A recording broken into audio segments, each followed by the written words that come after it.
운명을 변화시키는 사주명리학 원리 제2강을 시작하겠습니다.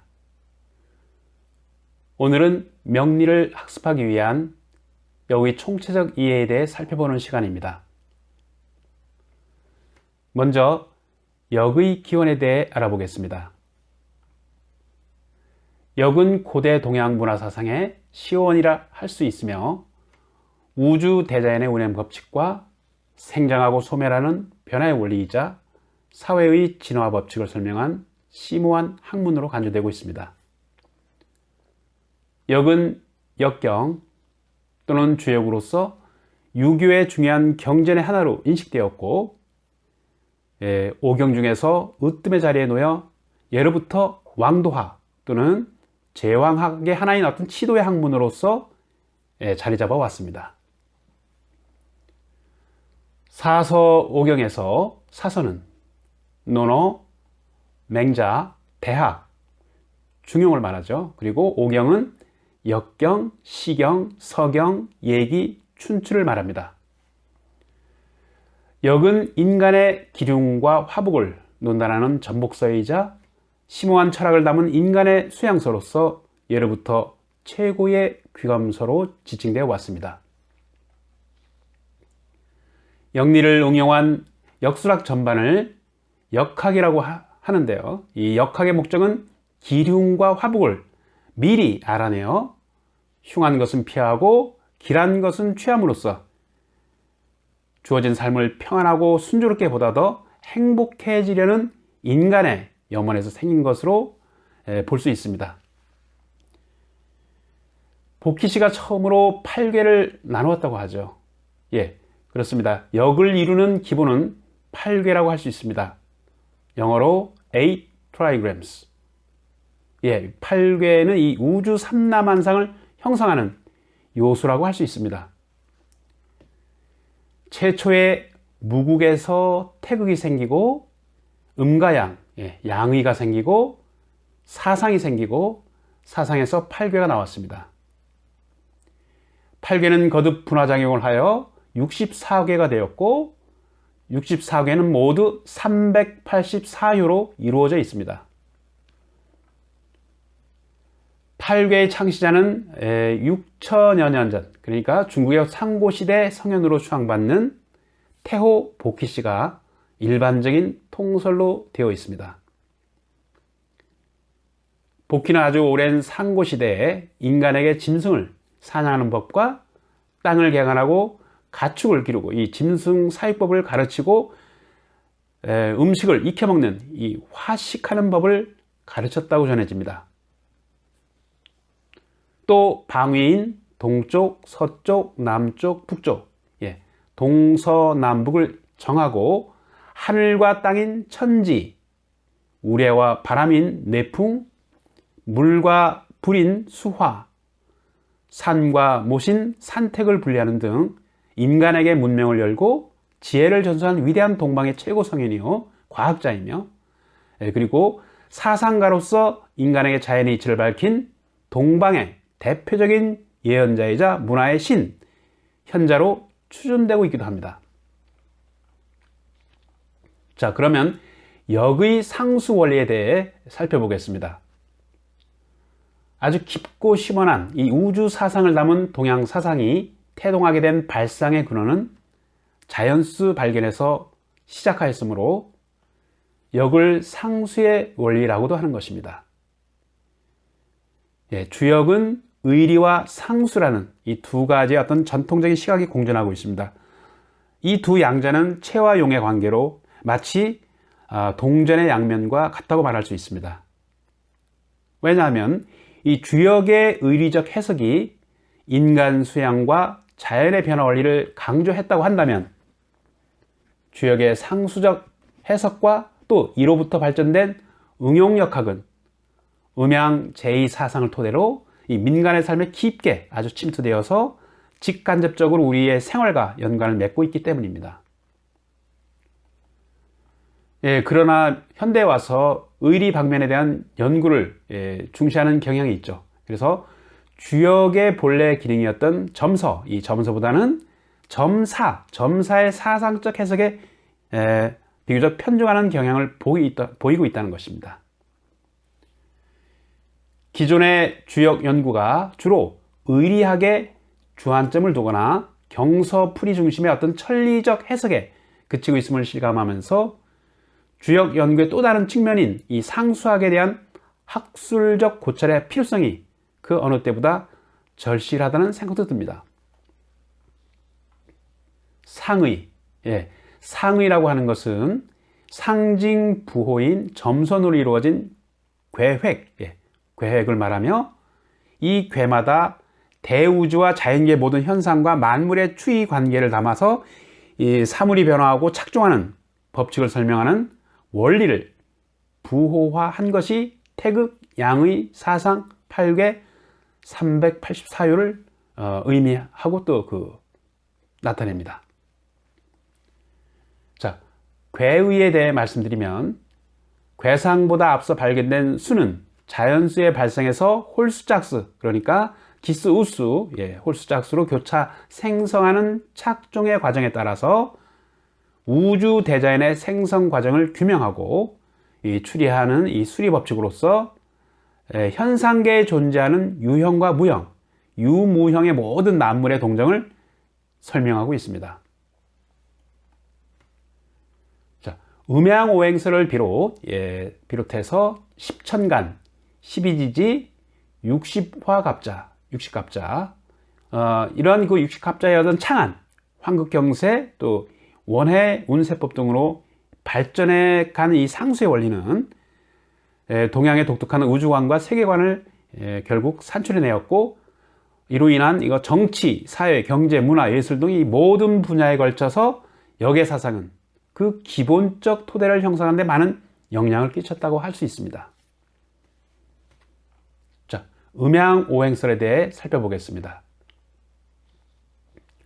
팔괴와 하늘의 기운을 상징하는 십간, 그리고 땅의 기운을 상징하는 12지지는 음양설에서 비롯되어 형성되었습니다. 그래서 이 상고시대를 거쳐 특히 한나라 때 융기했죠. 그리고 융기하고 발전하기 시작했으며 유가, 불과, 도가 유불도 사상과 대립과 통일을 거듭하면서 또 한편으로 융합하고 한편으로 독립하면서 후대로 계속 발전해 갔습니다. 음양설은 음기, 즉 마이너스 에너지와 양기, 플러스 에너지, 그러니까 음기와 양기의 두 가지 상대적 기운이 일정의 대립과 통일의 변화와 조화 속에서 이루어졌다는 음양이기, 이기이원론, 음양이기의 생성원리로서 우주이원론이라고도 말할 수 있습니다. 즉, 움직임이 지극하면 고요함으로 화하고 고요함이 지극하면 움직임으로 화하는 상대적 기운의 어떤 호환성으로 인해 만물이 생성되고 오행에 의해 화육되는 것입니다. 음양은 상대적 원리로 설명해야 된다고 봅니다. 예를 들어서 하늘과 땅, 남자와 여자, 밝음과 어두움, 두꺼운 것과 얇은 것, 무거운 것과 가벼운 것, 그리고 부드러운 것과 거친 것, 예리함과 둔탁함, 높은 곳과 낮은 곳 등등 이 우주간에 존재하는 무엇이라도 상대적인 측면에서 보면 무한한 음양의 원리로 설명될 수 있다는 것입니다. 즉 상대적인 개념으로 구분한다면 우주간에 존재하는 모든 것은 이 개념에서 벗어날 수 없다는 것입니다. 이렇듯 음양의 이진법을 이용한 괴수법은 인간 사회의 편리함을 제공한 것은 물론이고 첨단 과학의 영역까지 그 광범위한 공헌들은 매우 지극하다 할 것입니다. 자, 팔괴의 생성 과정에 대해 살펴보겠습니다. 아까도 말씀드렸지만 팔괴는 중국의 복희씨가 황하에서 출현한 용마의 등에 박힌 도형을 보고 창안했다고 전해집니다. 괴사전에 이런 말이 있습니다. 역의 이치에 태극이 있으니 태극은 음과 양 둘을 낳고 양의, 즉 음과 양은 사상을 낳고 사상은 팔괴를 낳는다라고 기록되어 있습니다. 여기에서 사상은 태양, 소음, 소양, 태음을 말하고 팔괘는 건태, 이진, 손, 감, 간, 곤을 말합니다. 예, 팔괘는 이 건방, 태방, 이방, 진방, 손방, 간방, 간방, 곤방. 예, 건금, 태금, 이화, 진목, 손목, 감수, 간토, 곤토. 예, 이렇게 또 구분할 수 있습니다. 자, 효를 3번 겹치는, 이 셋 겹치는 것은 동양의 천지인 삼재 사상으로, 예, 그러니까 하늘과 땅과 사람, 예, 하늘과 사람과 땅, 천인지 또는 천지인이라고도 하죠. 이 삼재 사상으로 만물의 객체마다 소주를 지니고 있다고 보는 것입니다.